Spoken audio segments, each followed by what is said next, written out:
Okay, so Sheryl, what's new? Well, I'm here in St. Louis, and we're getting ready to kick off the All-Star festivities, and I get to be a part of that. Also, they're aligning themselves with Stand Up to Cancer, and a wonderful organization, so I'm super proud just to be here. And are you going to start touring, recording? Starting to record, and we're doing some dates during the summer. We're playing 4th of July, and we're going to be playing here, obviously, into the Arch. So that's where we're kicking it off. It's going to be really nice to be home. Where do you draw your inspiration to write such amazing songs? Oh, that's nice. I think it's a really compelling time to be an artist, and there's so much to write about, and I think people are really starting to discuss what's happening around them. They're starting to become much more conscious about not only the environment, but how we conduct ourselves and what the message is that we want to put out to our kids. And, it's a wonderful opportunity to get to be a writer and to write about those things. And I feel like I'm just basically making comment on what everybody else is already talking about anyway. And in fact, you were one of the first artists to come out against the invasion of Iraq. Yeah. And you caught some grief for that. I did. I felt really strongly about it. I still feel strongly about war and about how this country has been sort of taking down a very strange road that I don't feel like represents who we are as a nation.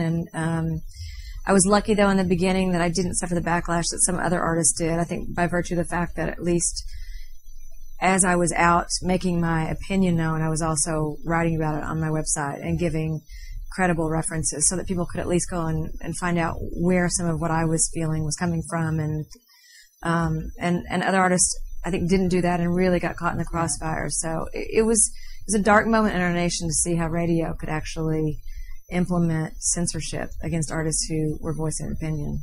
But now it kind of turns out that you were right and have been vindicated, at least according to the American people with this. Yeah, it's not the kind of thing where you want to be right, obviously. We are now obviously trying to recreate our good name in the world platform, so I'm not so excited about being right about that one. How about Wyatt? How has he changed your life? He's changed it in every way, shape, and form. First and foremost, I don't get as much sleep as I used to. But he's great. He's 2, and he's just curious, and he's starting to put words together, and it's just every day is exciting and new, and I feel extremely blessed. As a world-famous, award-winning performer, how do you stay so grounded?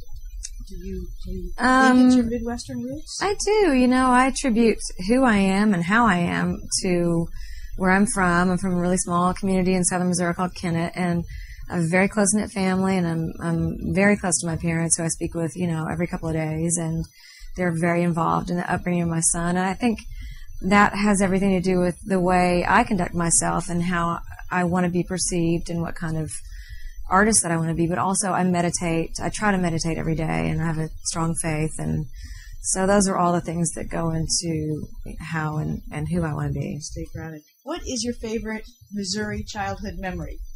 Well, we still do, but we always, as a kid, we always went up to Lake Wapapello, which is a lake that's off the Ohio River.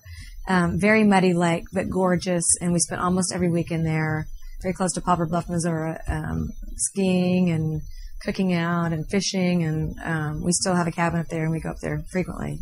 What do you miss most about Missouri? I definitely miss my summers. I miss that kind of carefree out boating, hanging out with friends and neighbors, going to my home church, and but all those things, I've sort of tried to recreate in my adult life with my son. So nice. So it's been said that music reaches deep into the soul. What songs have you written that mirror your soul?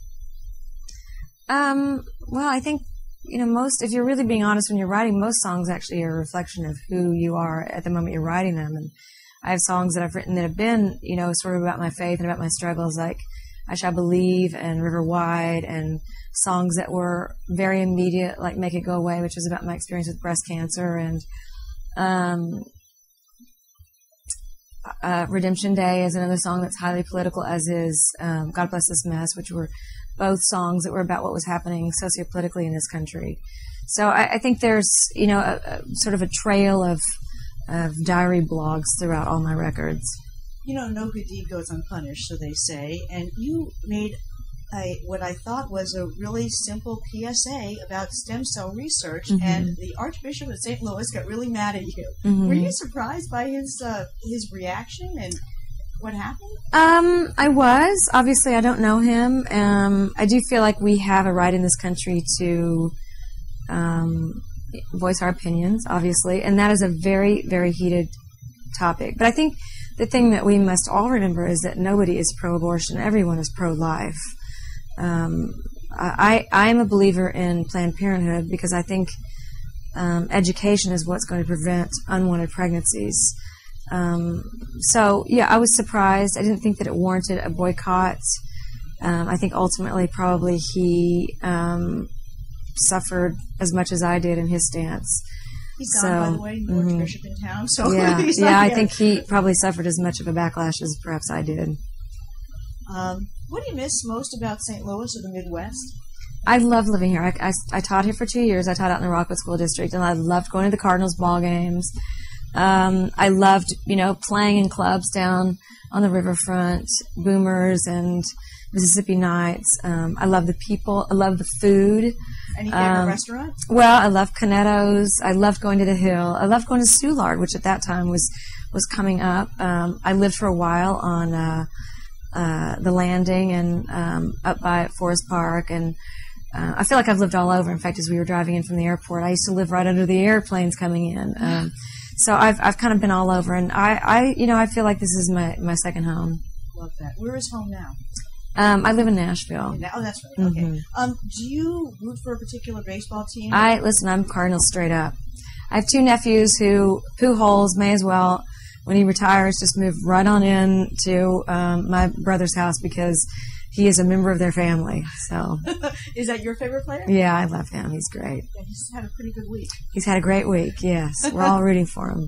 Do you have a favorite summer activity? You mentioned a bunch of them. I'm a big swimmer. I grew up swimming on swim teams, and I love swimming in pools, going to the beach, spending time on lakes and water skiing, and I'm all about water sports. You've performed with Michael Jackson, Stevie Nicks, right? Clapton. Do you have a person that you haven't performed with that you'd say, gee, I really would like to perform with them or record with them? Alive or dead? Okay, let's start with that. Oh, gosh, that's hard. Wouldn't every singer love to go and sing with Jimi Hendrix? And wouldn't I love to sit down and write songs with John Lennon? And